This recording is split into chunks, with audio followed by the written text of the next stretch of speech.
Bonsoir, bonsoir. Bienvenue à Ekie Tuto 4. Aujourd'hui, nous allons continuer nos égalisations. Nous allons parler de l'égalisation d'un snare. Vous avez vu la dernière fois, on a parlé de l'égalisation de l'infrabasse qui peut être considéré comme un kick et comment on peut le mélanger avec une grosse caisse. Alors aujourd'hui, nous allons parler de l'égalisation d'une caisse claire, d'un snare si on veut bien, et comment le mélanger avec un kick et une infrabasse. Alors, j'espère que vous avez compris le principe d'octave, octave et fréquence. Parce que c'est un principe qui est important quand vous le maîtrisez dans l'égalisation des fréquences ou dans l'égalisation des timbres des instruments. Alors, sans plus tarder, on va continuer l'égalisation de notre snare sur notre prod qu'on a commencé à travailler dessus. Parce que à la longue, on fera des mix, on fera des compressions sur d'autres prods et on fera des mix sur d'autres chansons, pourquoi pas sur des chansons complètes où vous aurez assez de détails. Alors, sans plus tarder, on va écouter notre prod. On va l'écouter et puis voir à quel niveau intervient notre snare et comment le mélanger avec notre kick et notre infrabasse.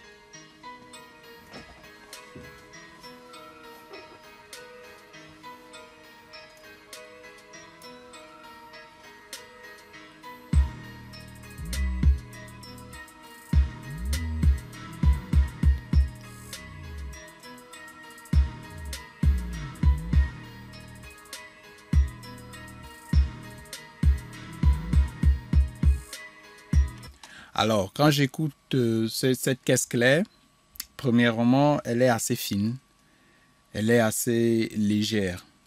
On va l'égaliser de telle sorte qu'elle soit positionnée dans son espace à elle seule, qu'elle puisse jouer dans un espace assez fluide pour qu'il puisse s'exprimer.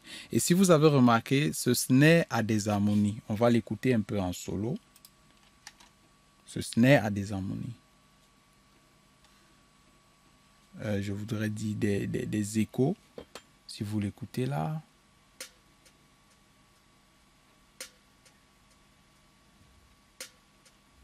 Voilà, vous constatez que ce snare a des harmonies.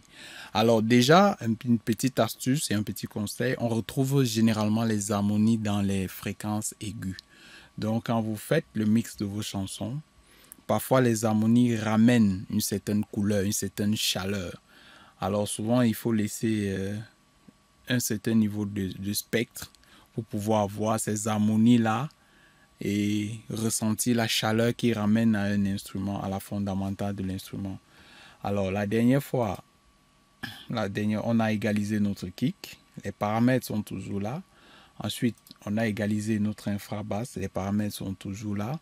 Pour plus, si vous voulez encore vous rappeler de ce qu'on avait fait, vous pouvez regarder les anciens tutoriels.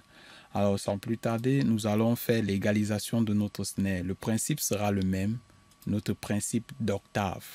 Alors, voici notre égaliseur qui est inséré sur notre piste de snare. Vous pouvez utiliser n'importe quel égaliseur pourvu qu'il soit paramétrique. Un égaliseur paramétrique, c'est un égaliseur sur lequel on peut jouer sur une fréquence précise et on peut lui donner une certaine quantité de volume ou de niveau en fonction de ce qu'on recherche ou de ce qu'on ressent. Donc sur un égaliseur paramétrique, on a plusieurs paramètres et on peut jouer sur une fréquence précise, contrairement aux égaliseurs classiques où on ne peut que jouer sur une seule fréquence donnée.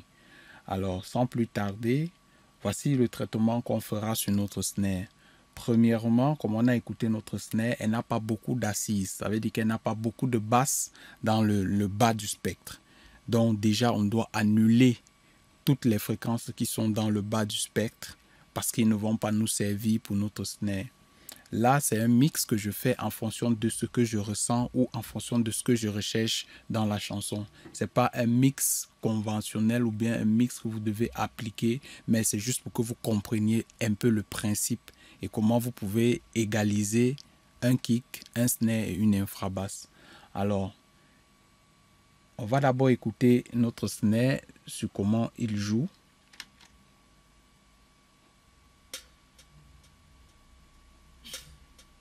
Là, c'est sans égalisation. Alors, premièrement, je fais un coup bas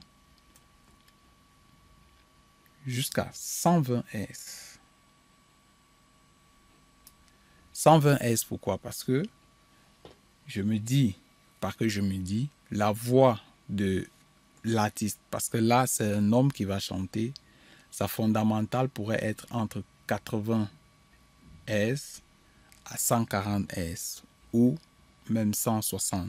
Alors moi, je coupe à 120 en considérant que sa fondamentale pourra être entre 80 Hz et 110 Hz.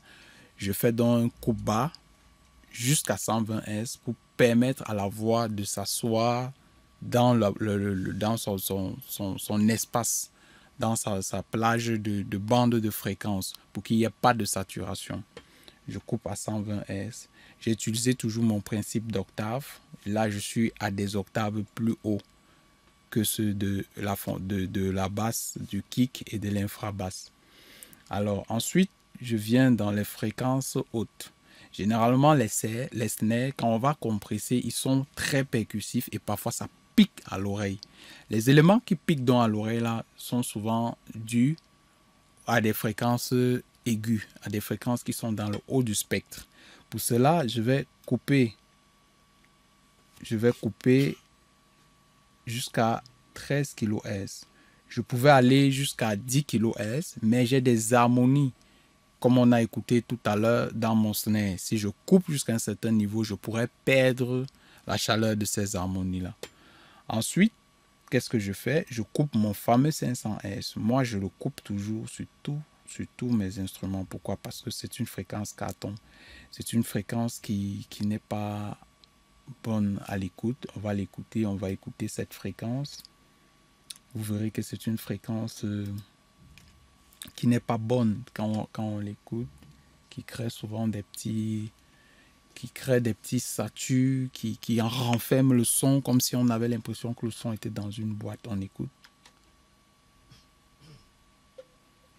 Voilà, vous écoutez cette fréquence.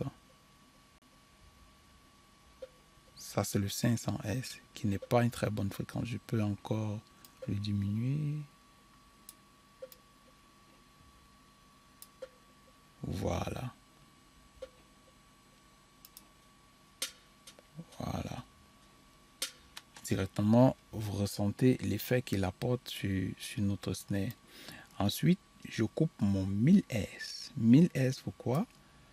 Parce que c'est une fréquence très audible par l'oreille. Et à ce niveau-ci, notre oreille pourrait saturer puisque c'est une chanson trap, c'est une chanson rap. Ça veut dire qu'on va booster le kick et on va booster le snare pour que les drums puissent s'imposer.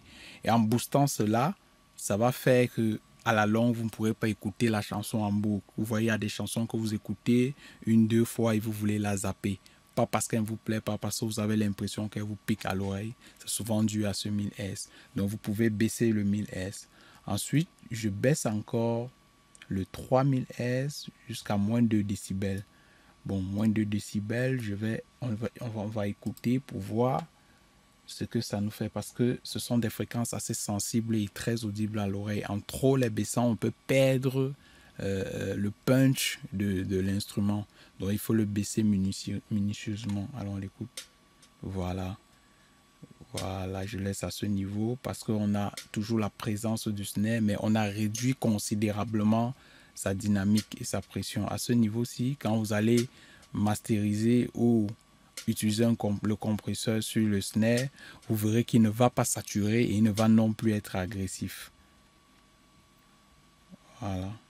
En gros, voilà ce qu'on peut faire. On peut égaliser. Voilà un peu les différentes fréquences ou les différents paramètres que vous pouvez appliquer lors du mix d'un snare. Je vous rappelle bien, ceci est juste un principe parce que il ne s'applique pas sur toutes les chansons ou sur tous les snares parce que chaque snare a sa couleur, a son timbre et il y a des méthodes.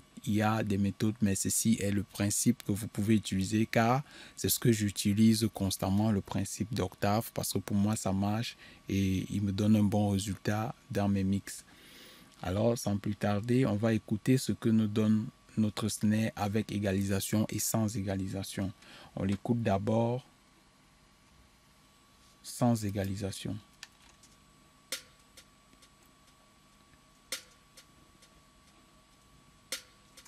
Et maintenant, si on met notre égaliseur, voilà. Vous voyez, c'est très subtil, c'est très délicat. Il change directement dès que vous l'écoutez. Quand vous écoutez notre snare sans égalisation, vous ressentez directement qu'il n'a pas assez de fluidité. Il est un peu touffu et va un peu dans tous les sens. Il faut avoir l'oreille vraiment attentive pour détecter ce phénomène-là. Et si on le mélange avec notre kick et notre snare qu'on a égalisé la dernière fois, directement vous allez ressentir que les trois instruments se retrouvent dans la chanson, ne se mélangent pas et chacun joue à son endroit précis. On écoute.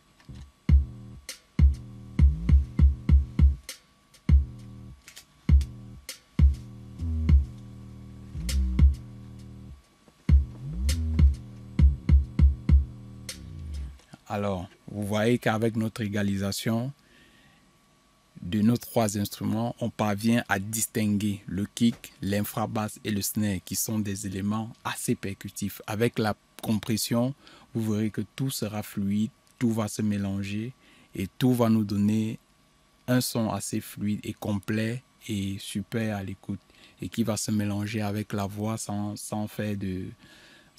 trop se superposer et être flou.